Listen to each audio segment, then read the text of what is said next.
Yan good morning po kaya katamuan may paabak po so unit tamo po ngayon Honda Click. Yan, Honda Click 125 version 2 po. Nangyari po daw dito, tumirek na. So nabuksan ko na rin po pala ito buklat ko na po ini po sinyak kaya kuryente, okay na naman tapos spark plug po may malit tamo yan. Hindi po itong dati na, ibig mandar. Ini dininan tayo pong bayo. Ini minandar, yung problema. Wala akong makachokya.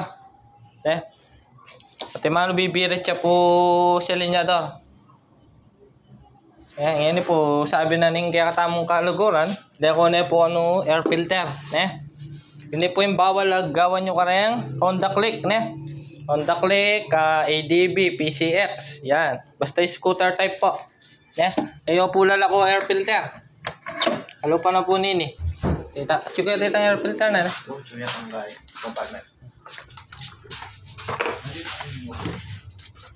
Bali na ako na po kay air filter. Ayan. Ito po yung pinaka number 1 na bawal po Yan. Yan po ako na yung air filter na. So, upon checking po kaya pa mag-check ko, uli ping mag-weld ka start mo. Yan po. Kaya pong throttle body na.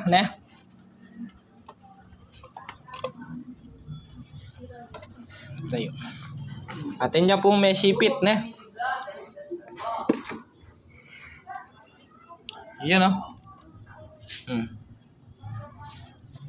Kaya po pala mag-weld dyan. Yan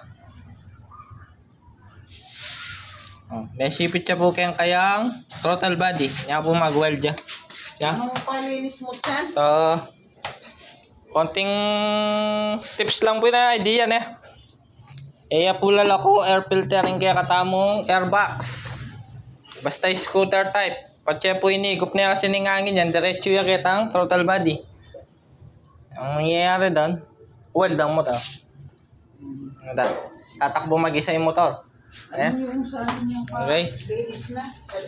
So, all goods na po ito Di na natin paanda rin kasi nga nag-weld. Tanggalin ko muna yung bumara doon sa may niya, throttle body.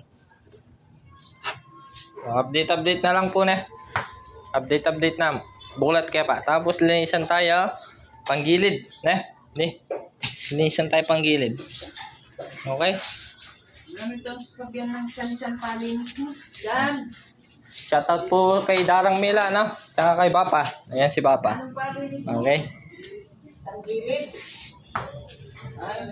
Kung ako man po biyasa makaintindi ko mo. Ito.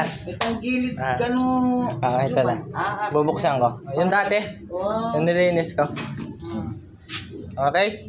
Update po update na mo. Baklasan kayo pa throttle body.